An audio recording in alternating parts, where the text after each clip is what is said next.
The other thing that's got to be key with this, and part of building that positive command climate, but you have to put trust in it, is supervisors at every level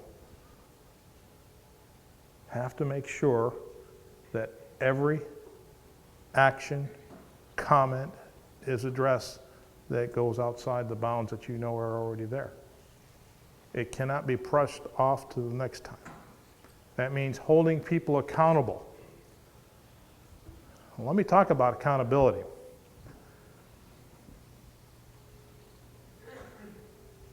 If you address something right away and you hold somebody accountable, one end of the spectrum, how severe might it be? If you brushed it under the rug and say, hey, we'll wait till next time, or if it happens again, and it does happen again, invariably it does. The accountability becomes what? A little bit more severe? Now it's on the supervisor. It comes back on taunts that supervisor too, because you had a shot to get it and nip it in the bud early on. And we get the parties that are involved. When I say parties involved, I'm not talking gender here, because it goes both ways. You may have a bruised ego or an awakening in a counseling forum. And then you get a course direction that's recoverable and survivable by all parties. If the behavior exists again, the supervisor is now in a better position. Counseling becomes more severe, and the supervisor is doing his or her job. If the supervisor says, I'll wait till next time, now the second time it happens, it is not only the incident, it is the supervisor and the next level up that gets involved. See where I'm going with this? It gets more and more severe. So you nip it in the bud, and accountability can be done right in the trenches. And that's where it needs to start. Because the higher it goes up the chain of command, the worse things are. But potentially that is. You guys got a great reputation. This is one area. This is one area that could tarnish parts of your reputation in a split second. And you don't want that to happen. And I say that, you don't want that to happen. Don't sweep it under the rug if it did happen. If there's something out there, you bring it forward, you deal with it, get it out in the open, and then you move on. You put the things in place, accountability-wise and sustaining-wise, that prevents this from happening again. You got to work on that professional, positive command climate. Is it going to be rosy every day? Well, you want it to be, but there are some days there's going to be rough patches. Let's face it, that's human nature. And you got to get through them. That's professionally and personally. Okay? All right. So, there's more to follow on this. Yeah, all that good stuff. Yeah, all right, more and more. Keeps going. Yeah, it keeps going. All right, he's doing this Hagel's on top of this. I mean, it wasn't, I think, in the job more than friggin' 2-3 days before he had to jump on this thing. He's all over this. He's committed to Congress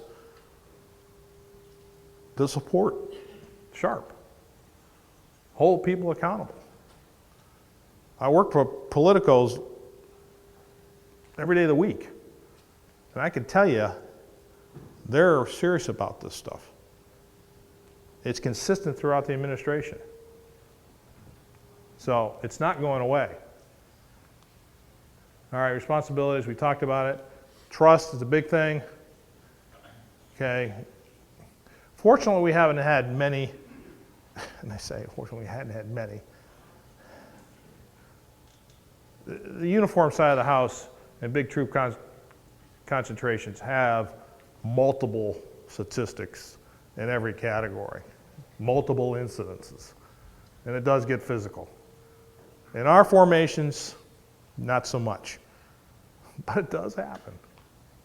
We're going to publish a video, a bunch of skits, vignettes of what was buried in some of these other charts in earlier versions, based on real cases that happened in ATEC, different places, different times, and you'll be amazed. But it's going to be published or fielded, sent out. You're going to have to deal with it, Colonel Bratt, to have your leaders go through it with your people.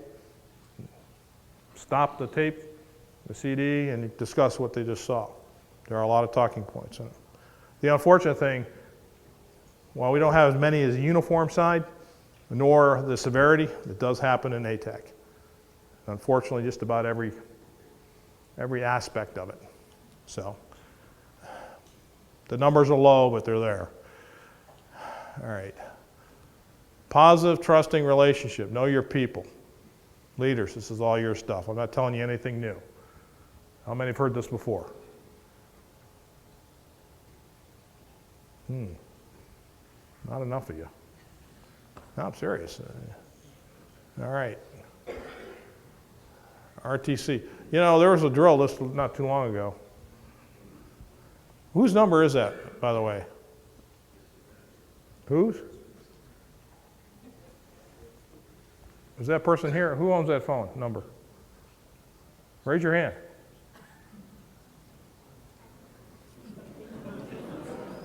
You got to be kidding me. What are you in here? The what?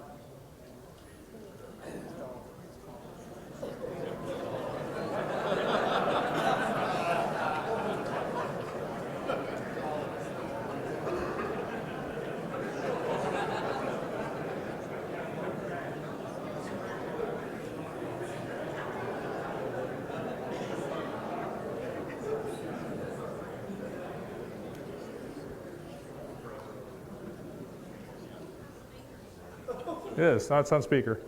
Let's see what happens here. See if I can get a signal. Yeah, I've got a signal. Rick Rivera. Hi, who do I have? This is Rick Rivera, sir. Okay. Rick, what do you do for a living? Who may I ask is calling? I'll tell you that in a minute. Okay, well, I mean, I see your phone number. You're calling me from up in the Aberdeen area. I mean, Well, sort of, but that's okay. I'm not David Letterman now. no, I understand that. I hear some laughing in the background, so. So, no, tell me, what's your job? If I have a complaint, can I come to you? Absolutely. You can come to me anytime you want to. Okay, what can I complain about? Whatever you want to complain about.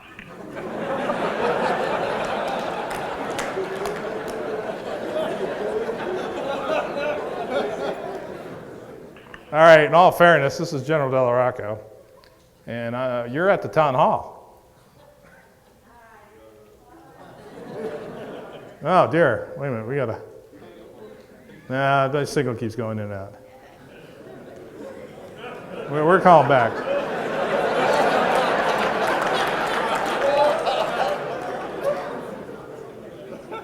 RTC, that's one Rick Rivera. Thank you, back, sir, ma'am. Yeah, this is General Dellarocco. This ain't a prank call. You there? Yes, sir, I am here. All right. I'm standing in front of probably 300-400 folks in the town hall. So where are you?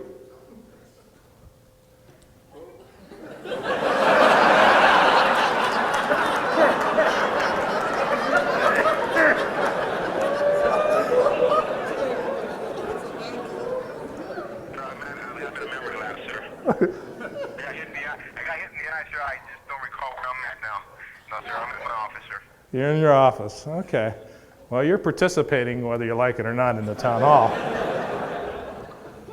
Yes, sir. All right. I'm just checking to see if this number works for Sharp. Is it? So I can come to you and talk Sharp stuff? Yes, sir, you can. All right. Folks, it works. Thank you.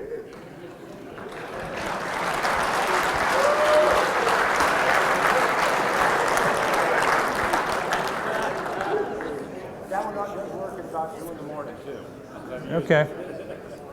So why did I do that? To mess with them? Well, yeah, a little bit. I wanted to see if the number worked because the Secretary of the Army here about 3 months ago did the same thing. And he went and called about 80 numbers. And he got not in service, lots of voicemail, no answers, and he got a few that did respond. It was the wrong number. So we had to go through, and everybody here participated. So you got a valid number up here, folks. I guess that's really the point. And it'll probably be the last time you miss a town hall, too.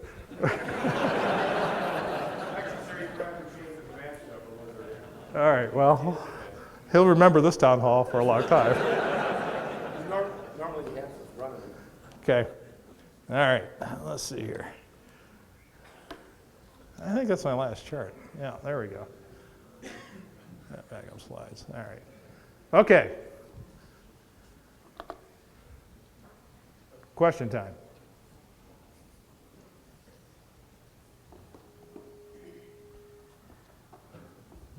This thing. All right.